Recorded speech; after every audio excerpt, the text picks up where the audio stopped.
Hello viewers, আসসালামু আলাইকুম। Welcome back to my channel. আজকে আবারও সবাইকে স্বাগতম জানাচ্ছি আমার নতুন আরও একটি রেসিপি দেখার জন্য। আজকে শেয়ার করব কাঁচা আলু আর আটা দিয়ে মুখে স্বাদ লেগে থাকার মতো একটা নাস্তা তৈরি রেসিপি। ঘরে যদি মাত্র 2টি আলু থাকে তাহলেই এই মজাদার মুখরোচক নাস্তাটি তৈরি করে নেওয়া যাবে। এই নাস্তাটা যেমন সুস্বাদু তেমনি অনেক টেস্টি।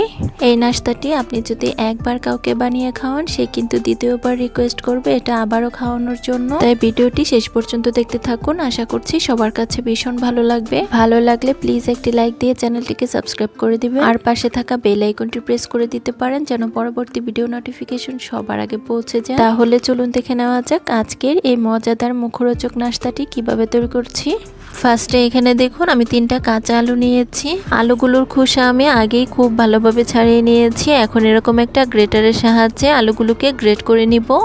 আপনারা চাইলে কিন্তু আলুগুলোকে বটির সাহায্যেও পলে নিতে পারেন, তবে যেভাবেই করুন না কেন আলুগুলো আমাদের একদম চিকন করে পলে নিতে হবে।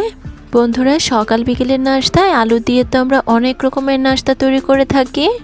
একদিন আজকের এই নতুন ধরনের নাস্তাটি ট্রাই করতে পারেন। এই নাস্তাটি যেমন মুচমুচে তেমনি অনেক বেশি মুখরোচক। বিকেলে চায়ের সাথে খাওয়ার জন্য এর চেয়ে সহজ নাস্তা কিন্তু হতেই পারে না। বন্ধুরা, দেখতেই পাচ্ছেন আলুগুলো আমাদের একদম চিকন করে গ্রেট করে নেওয়া হয়ে গিয়েছে। দেখুন আলুগুলো কিন্তু আমি একদম চিকন করে গ্রেট করে নিয়েছি। এখন এই আলুগুলো আমি একটা বড় মিক্সিং বোলের মধ্যে নিয়ে নিচ্ছি।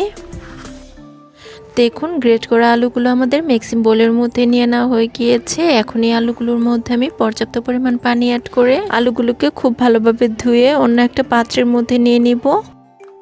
দেখুন সবগুলো আলু আমাদের খুব ভালোভাবে পানি চেপে অন্য একটা পাত্রের মধ্যে নিয়ে নেওয়া হয়ে গিয়েছে। এখন এই আলুগুলো থেকে আমি কিছুটা পরিমাণ আলু অন্য একটা ছোট বাটিতে নিয়ে নিচ্ছি। এখন এই ছোট বাটির আলুগুলো আমি একটা সাইডে রেখে দিব। এখন এই প্লেটের আলুগুলো দিয়ে আমরা একটা নাস্তার জন্য ডো তৈরি করব। তারপরে এখানে দেখুন চুলায় একটা কড়াই বসিয়ে দিয়েছি। এখন এটার মধ্যে আমি দিয়ে দিচ্ছি 3 টেবিল চামচ রান্নার তেল। তেলটা যখন খুব ভালোভাবে গরম হয়ে যাবে এর মধ্যে আমি 1/2 চা চামচ 5 ফোড়ন অ্যাড করে দিচ্ছি। তারপর এখানে আমি অ্যাড করে দিচ্ছি 2 টেবিল চামচ পেঁয়াজ কুচি। এখন একটা হাতের সাহায্যে 5 ফোড়ন আর পেঁয়াজ কুচিগুলো খুব ভালোভাবে তেলের মধ্যে ভেজে নিব। পেঁয়াজ কুচিগুলো এ পর্যায়ে অনেক বেশি ভেজে পুড়িয়ে ফেলা যাবে না। পেঁয়াজ কুচিগুলো থেকে শুধুমাত্র কাঁচা স্মেলটা চলে গেলেই হবে। 1 মিনিটের মতো পেঁয়াজ কুচিগুলো আমি খুব ভালোভাবে ভেজে নিয়েছি। এখন এটার মধ্যে আমি অ্যাড করে দিচ্ছি গ্রেট করে রাখা আলুগুলো। এখন আবার একটা হাতের সাহায্যে পেঁয়াজ কুচির সাথে এই আলু কুচিগুলো খুব ভালোভাবে নেড়েচেড়ে মিশিয়ে নিব। দেখুন নেড়েচেড়ে মেশানো হয়ে গিয়েছে। এখন এটার মধ্যে আমরা কিছু গুঁড়ো মশলা অ্যাড করব। ফার্স্টেই দিয়ে দিচ্ছি 1/4 টিস্পুন মরিচের গুঁড়া। ঝালের পরিমাণটা যার যার টেস্ট অনুযায়ী দেওয়া যাবে, মানে যে যেরকম ঝাল খেতে পছন্দ করেন ঠিক তেমনটাই দিয়ে নেবেন। তারপর আমি এখানে অ্যাড করে দিচ্ছি 1/4 টিস্পুন হলুদের গুঁড়া, 1/2 চা চামচ ধনিয়া গুঁড়া, তারপর অ্যাড করে দিচ্ছি 1/2 চা চামচ চাট মশলা আর সবশেষে আমি এখানে অ্যাড করে দিচ্ছি 1/2 চা চামচ লবণ। এখন হাতার সাহায্যে এই গুঁড়ো মশলাগুলো অনবরত নেড়েচেড়ে আমরা আলু কুচির সাথে খুব ভালোভাবে মিশিয়ে নিব। বন্ধুরা, যারা আমার এই ভিডিওটি দেখছেন প্লিজ একটি লাইক দিয়ে চ্যানেলটিকে সাবস্ক্রাইব করে দিবেন। আর যারা ফেসবুক পেজ থেকে দেখছেন প্লিজ একটি ফলো দিয়ে দিবেন। অনেকে আছেন ভিডিও দেখেন কিন্তু লাইক দেন না, প্লিজ একটি লাইক দিয়ে দিবেন। কিছুক্ষণ নেড়েচেড়ে মশলাগুলো আলু কুচির সাথে খুব ভালোভাবে নেড়েচেড়ে মেশানো হয়ে গেলে এটার মধ্যে আমি অল্প পরিমাণ পানি দিয়ে এগুলোকে কষিয়ে নিব।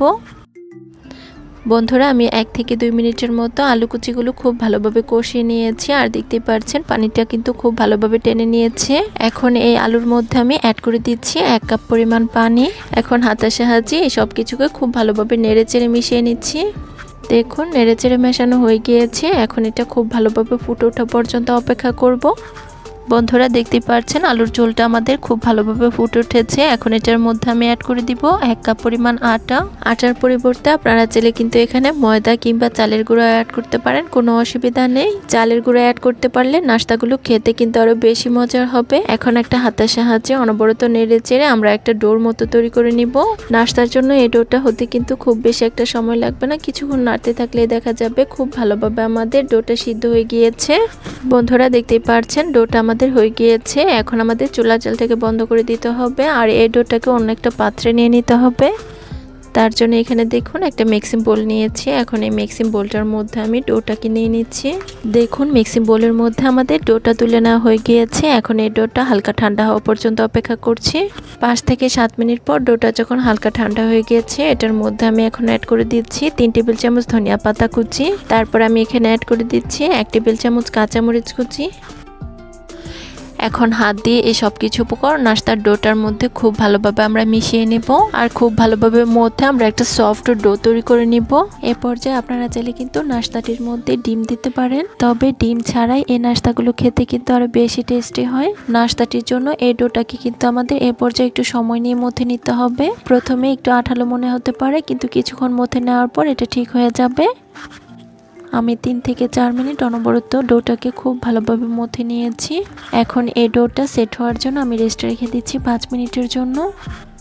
ফিরে এলাম 5 মিনিট পর। ডোটা কিন্তু এখন অনেকটাই সেট হয়ে গিয়েছে।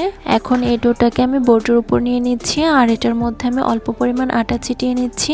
দেখুন আটা ছিটিয়ে নেওয়া হয়ে গিয়েছে। এখন একটা বেলনের সাহায্যে বেলে আমরা একটা রুটি তৈরি করে নিব। নাস্তাটির জন্য এই রুটিটা কিন্তু আমরা কোনো রকম পাতলা রুটি তৈরি করব না, আমরা একটা বড় সাইজের মোটা রুটি তৈরি করে নিব। বন্ধুরা দেখুন আমাদের কিন্তু বড় সাইজের একটা রুটি তৈরি করে নেওয়া হয়ে গিয়েছে। আর দেখুন রুটির পুরুত্বটা ঠিক এরকম হবে। এখন আমরা নাস্তাগুলো তৈরি করে নিব। তার জন্য একটা নাইফের সাহায্যে এই সাইডের অসমান অংশগুলোকে কেটে আমি বাদ দিয়ে চারকোনা শেপ দিয়ে নিব। বন্ধুরা দেখুন রুটিটা আমাদের স্কোয়ার শেপ দেওয়া নেওয়া হয়ে গিয়েছে।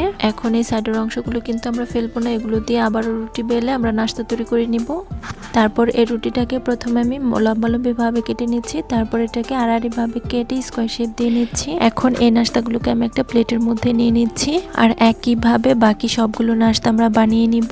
আমি আজকের নাস্তাগুলো স্কোয়ার শেপ করে বানিয়েছি, আপনারা চাইলে গোল শেপ কিংবা অন্য যে কোনো শেপে তৈরি করে নিতে পারেন। আবার চাইলে কুকি কাটারের মধ্যে যে অনেক রকম ডিজাইন রয়েছে সেগুলো দিয়েও পিঠাগুলো তৈরি করে নিতে পারেন। বন্ধুরা আবারও বলছি, যারা আমার এই ভিডিওটি দেখছেন প্লিজ একটি লাইক দিয়ে চ্যানেলটিকে সাবস্ক্রাইব করে দিবেন, আর যারা ফেসবুক পেজ থেকে দেখছেন প্লিজ একটি ফলো দিয়ে দিবেন। বন্ধুরা দেখুন সবগুলো নাস্তা আমাদের বানিয়ে নেওয়া হয়ে গিয়েছে। এখন এগুলোকে আমরা ভাজতে চলে যাব। তার জন্য চুলায় আগে একটা প্যানে পর্যাপ্ত পরিমাণ তেল গরম করে নিয়েছি। এখন এই প্যানটার মধ্যে আমি একে একে নাস্তাগুলোকে ছেড়ে দিচ্ছি। সবগুলো নাস্তা একবারে ভাজা যাবে না, প্যানের মধ্যে যতগুলো ধরে আমি দিয়ে দিচ্ছি। নাস্তাগুলোর একটি পাশ হয়ে এলে আমি একটা হাতের সাহায্যে উল্টে দিচ্ছি। দেখুন নাস্তাগুলো আমাদের উল্টে দেওয়া হয়ে গিয়েছে। এখন এই নাস্তাগুলো আমরা মিডিয়াম হিটে একটু মুচমুচে করে ভেজে নিব। বন্ধুরা আমি নাস্তাগুলোকে 4 থেকে 5 মিনিট মিডিয়াম হিটে ভেজে নিয়েছি।